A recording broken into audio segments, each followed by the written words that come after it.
Garanga pesa qui est 300 000, c'est mon petit. Petit anga benginga à le binanga que non vieux.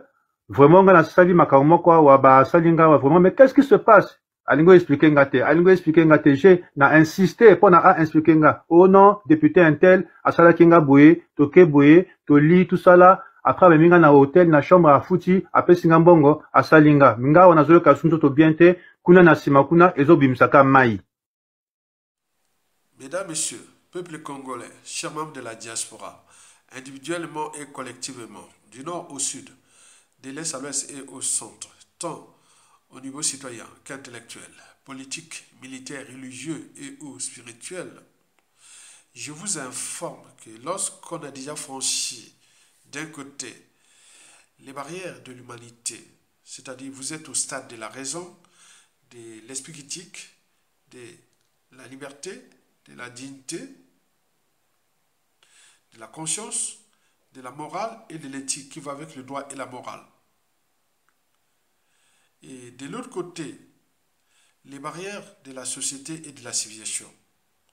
C'est-à-dire, vous avez des droits et devoirs d'agir contre l'injustice, l'oppression et la barbarie, la haute trahison, etc. Et n'oublions pas au respect du but de la condition humaine, sociale et existentielle. À entendre au co-juste prudence, ou plutôt au co-injuste imprudence, il y a de quoi devenir fou. Et pour cause. Voici ce qu'il a tenu comme propos à travers un média appelé Global Africa Télé Sud, et où il faisait l'éloge du despote Denis Sassou Nguesso, qui désormais grillé aux abois et au crépuscule. Et voici les propos tenus par cet individu au co-injuste imprudence.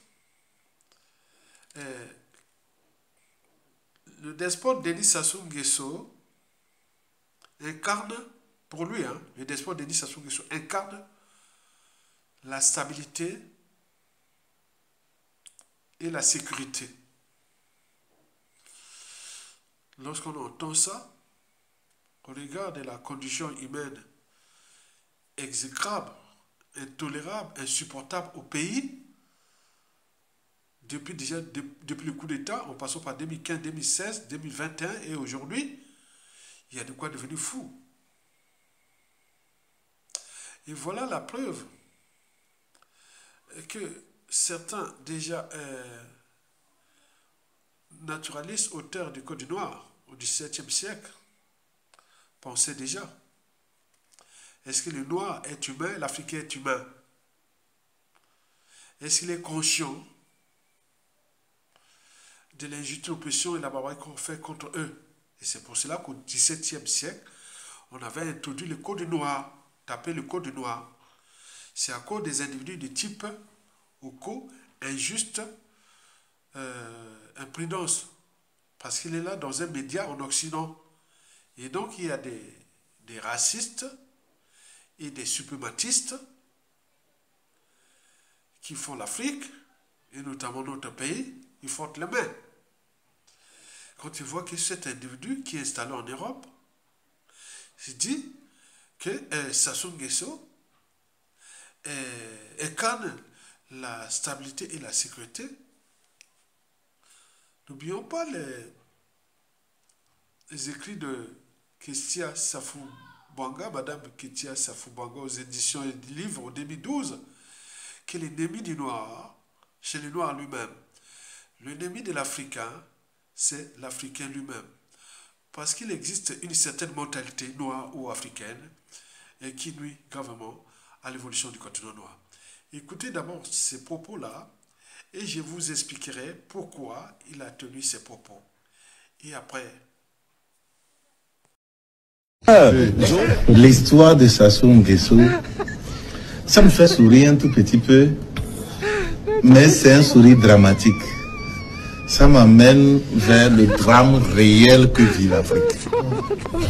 Un individu qui a fait la guerre avec cette introduction-là à l'État. Hein? Il n'était pas dans la rébellion. Hein? Non. C'est en ville que cela s'était passé. Dans la ville. Mais il a fait la guerre à l'État. Et premier mandat est passé. Deuxième mandat à 40-47. Et quand il voyait la fin du deuxième mandat s'approcher, oh, il est surpris. Mais qu'est-ce qui se passe? Les deux mandats là sont déjà passés. Et il revient devant le peuple, devant l'écran. Il prend la même constitution. Cette constitution est antidémocratique. Empêche le développement du pays. Maintenant là, il faut changer cette constitution. Et il prend la même constitution que Anzo Glele lui a conçu. Il le plie comme ça, excusez-moi, et il le jette. Quand le président de la République, quand le président Denis Sassou Nguesso prend le pouvoir, il demande à tous les enfants du pays de rentrer. Mais dites-moi, c'est dans ces circonstances, et rien que ces circonstances, que Mme Mounari a pu être 2 fois ministre dans les gouvernements de Denis Sassou Nguesso. Vous comprenez? Donc, ça, c'est l'état d'esprit de l'homme qu'il est. Donc, ce n'est pas celui qui cantonne les opposants à distance, dans la misère, en disant qu'il va régner. Non, le Congo appartient à tous. Il n'y a pas de prisonniers politiques aujourd'hui au Congo, selon vous? Non, il y a des prisonniers de droit commun. Monsieur le Président de la République n'a pas répondu à cette invitation. Je crois qu'il s'agissait de... Visite d'État, en quelque sorte. Oui, mais une visite d'État, mais oui. Mais Monsieur le Président de la République est membre d'une famille. Il est le chef d'une famille. Il a pu avoir des soucis dans sa famille. Et je vous le dis clairement, sans état d'âme, le Président de la République avait perdu sa nièce. Oui, justement. Là, donc il ne pouvait pas se déplacer. Alors, lorsque un récupérateur passe chez vous, sur votre chaîne, pour vous dire que non, c'était plutôt à cause de sa femme qui serait interpellée, vous comprenez que on déshabille tout du sérieux. C'est pas sérieux. Bien. Vous comprenez le camarade Denis Sassou Nguesso, qui est président en exercice actuellement, est sous mandat. Vous comprenez? Il est en train de finir un mandat qui n'est pas encore fini. Mais déjà donc derrière un mandat, vous entendez par là qui conduit un PND. D'accord? Je trouve qu'il serait maladroit pour moi, membre du Parti congolais du travail, de parler déjà de l'élection prochaine. Mais d'autres le font. Mais le temps venu, mais ils ont appellent à la candidature, il y a des manifestations. Vous savez, nous avons chacun est dans une structure, mais nous avons chaque structure a sa façon, son mode opérationnel. Le Parti congolais du travail, c'est le Parti congolais du travail. Ce que disent les activistes, comme ceux qui passent chez vous... Non, pas les activistes. Il y a des gens de votre parti aussi qui appellent, qui disent que c'est le candidat naturel aujourd'hui. Moi, je ne le dirai pas comme ça. Je ne le dirai pas comme ça. Que direz-vous alors? Moi, je crois à la Commission nationale d'investiture. D'accord. Qui opère à chaque moment qu'il y a rendez-vous. Nous attendons le prochain rendez-vous. Et la commission, rien que la commission, je suis légaliste, hein, il n'y a que la Commission nationale d'investiture du Parti congolais du travail qui nous dira... Mais quel est votre souhait? Quel est votre souhait aujourd'hui, si je vous demande? Est-ce que vous souhaitez qu'il rempile encore pour un nouveau mandat en 2026? Ben, je l'ai toujours soutenu et je l'ai toujours connu. Et je pense qu'il est utile pour ce pays. Donc c'est un secret de polichinelle, c'est le candidat naturel. C'est pas un secret de polichinelle, ça c'est ce que moi je pense comme entité. Vous n'êtes pas le seul. Voilà, mais maintenant nous avons des institutions, une institution politique dans laquelle se trouve M. Denis Sassou Nguesso et moi-même. Et donc nous croyons à la loi. Et donc la loi dit qu'à un moment donné, la commission d'investiture désignera un candidat parmi les candidats qui se présenteront. Et nous aurons le temps de choisir à ce moment-là. Mais moi j'ai le mien. On l'a compris. Mais quel serait, pardon, le sens de cette nouvelle candidature, vous qui souhaitez qu'il soit encore candidat? Ça, c'est une question personnelle. Hein. Ouais, pour moi, c'est la stabilité. La stabilité, la sécurité. Ah, c'est surtout sur l'option sécuritaire, une option sécuritaire. C'est le seul dans le pays qui peut incarner ça aujourd'hui. Non, je ne dis pas c'est le seul, mais vous savez, nous sommes en démocratie, j'ai le droit de choisir. Oui. Je vous parle de mon choix, vous dites que c'est le seul. Non, mais je vous demande. Dans quel sens? C'est mon choix. Il se respecte de toutes les façons. Et voilà, c'est mon choix. Donc voilà. Vous, c'est le seul qui est capable de garantir la stabilité. Pour moi, si vous me demandez mon candidat, je vous l'ai dit. Hein, je vous l'ai dit. Okay. Maintenant, je comprends qu'il puisse gêner certains, mais c'est de bonne guerre, vous comprenez, comme on le dit. C'est de bonne guerre, chacun a son candidat, moi j'ai le bien. Vous m'avez posé la question, je ne me suis pas gêné de vous dire qui est celui que je pourrais soutenir si on était face à la situation. Super, est-ce que... de ce qui précède, vous allez écouter la réflexion ou la pensée, ou même, je dirais, l'esprit d'un frère bantou camerounais qui explique comment fonctionne le régime de Paul Biya par translation des régimes France-Afrique. Parce que historiquement, on en a eu les Bokassa, les Bongo, les Mobutu. On voyait bien ce qu'ils faisaient avec leurs sujets indigènes et esclaves, puisqu'ils étaient devenus des contre-maîtres. Et nous traitaient voilà, dans ces conditions-là. Mélangeant sorcellerie, mysticisme, etc. En réalité, on est au cœur des affaires criminelles. Et donc, le monsieur le Camerounais là, il explique comment le régime de Paul Biya a détruit l'esprit, l'âme de beaucoup de Camerounais qui sont devenus comme des coquilles vides. Et ces gens qui subissent ces pratiques-là, ils deviennent méchants. Parce qu'ils ne sont pas là pour l'intérêt de tous. Ils sont là que pour leurs propres intérêts. Quand au cas injuste, imprudence part de la...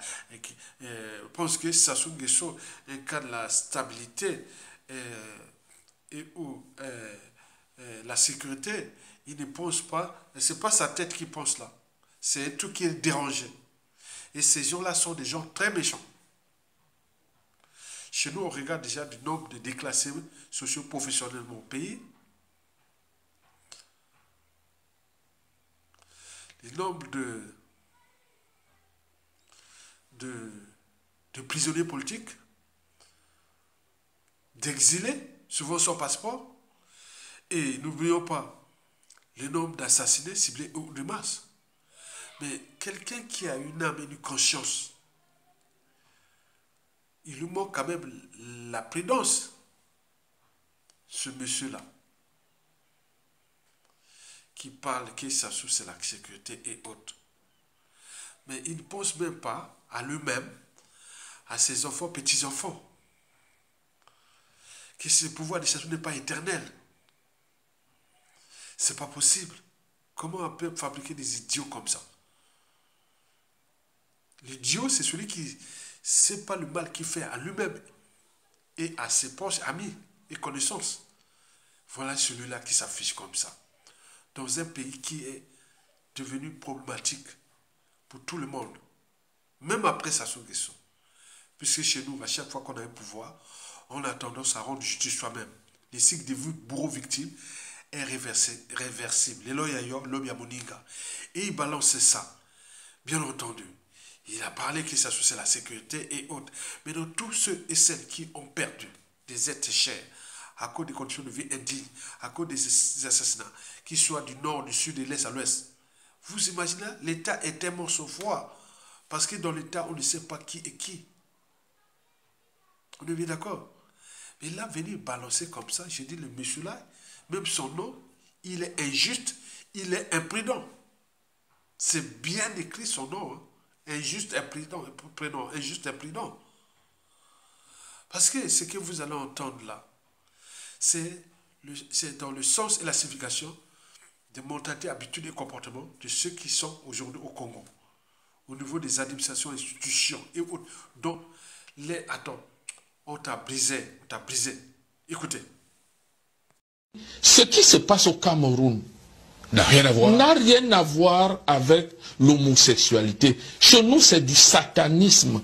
Vous vous rendez compte? Ce qu'on fait subir aux chefs, aux pères de famille, les pères de famille sont détruits, vous vous rendez compte?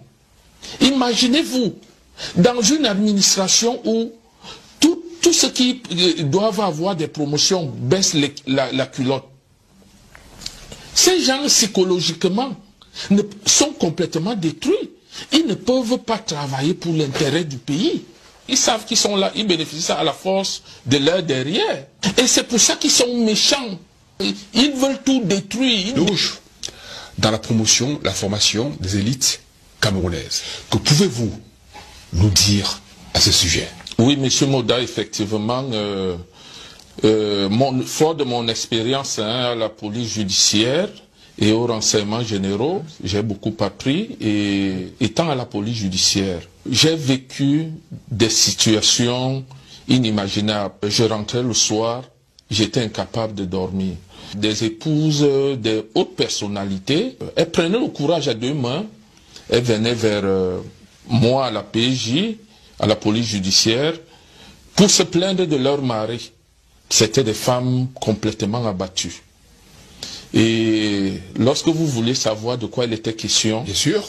ouais, elles vous disaient qu'elles ont des enfants, garçons et filles, qui sont violés,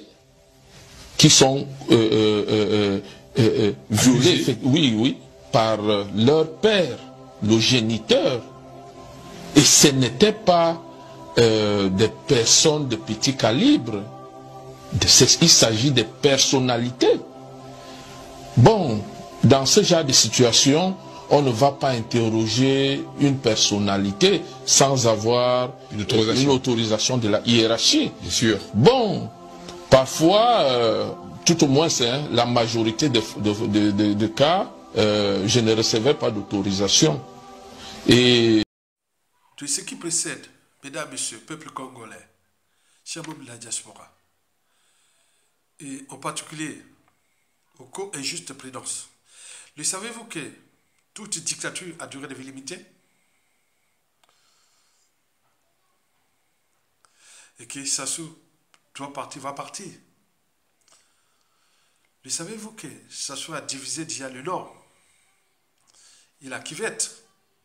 Et tous les officiers et tous les militaires qui avaient aidé au coup d'État, il les a tous éliminés. Il y a Okomi Salsa du Nord là qui est en prison. Le général Mokoko de la Kivette. Et vous voyez comment ils ont tué tout ça. Et tu dois, Mokoko, à ses 9 ans de prison, tuer de la Kivette qui s'assure représente et cadre la stabilité et la sécurité. Pour vous, d'accord, pour votre minorité. Mais il ne faut pas penser toi-même. Hein. Donc, la Kivette, là, c'est chaud. La presse, ça va être chaud. Je te l'ai dit, hein. Faites de telle sorte que vous récupérez ce pouvoir-là, toujours dans le boucher haute. Mais ça ne va pas aller loin. Ça ne va pas aller loin. Tu parles quoi? Ça représente quoi? La sécurité? Les cadres? Non mais attends, nous qui chaque jour, on opère là-bas, dans toutes les familles, couches sociales confondues, la stabilité c'est ça, la mort des autres. Ben oui. Bon, moi c'était un cas qui passait à côté, mais j'ai vu beaucoup de gars du Nord, de la Kivette, et aussi beaucoup de Makwa. Regardez bien ce monsieur, ce tordu-là, ce mal-là. Donc on vous parle comme ça. Et vous êtes en Europe, PCT. PCT de quoi? Pense demain. Pense que la prestation que sur les passeports de Sassou seront caduques. Pense qu'ils ont brimé les autres visas de passeport. Mais vous là, vous êtes fichier. Fichier. Mais au pays, après Sassou. Vous là, la liste là, vous là, au co-injuste. Je ne suis qu'un visionnaire, un grand esprit. Tu es rentré dans le piège, dans la nasse de la presse à son guesson. Tu peux certes, voilà, que maintenant un pays d'adoption ou un pays de peuple l'Europe en Occident, mais tu auras des liens entre le Congo et l'Occident, là où vous vous logez. Il y a un lien, passeport, visa. Mais combien de fois au pays? Les Mokoko en prison, qui sont dans le couloir de la mort, au Kobe Salissa, pareil. Nous, les uns des autres, on perd les membres de la famille tous les jours. Et tu dis, ça se constitue quoi? Il y a de quoi devenir fou. Il y a beaucoup qui sont rentrés en colère de cette compagnie. Parce qu'ils m'ont envoyé la vidéo. Moi, voilà, juste prudence ou autre. C'est à côté, voilà. Mais on m'a balancé ça. Ils doivent faire une réflexion là. Envoie-lui ça. Parce que nous, on l'attend au point d'intersection. Ils sont du nord au sud et l'est à l'ouest. On t'attend à la chute des Sassou Nguesso. C'est un avertissement. Likez, partagez et soutenez la résistance. Seule la lutte libère. Tokolonga. À bientôt.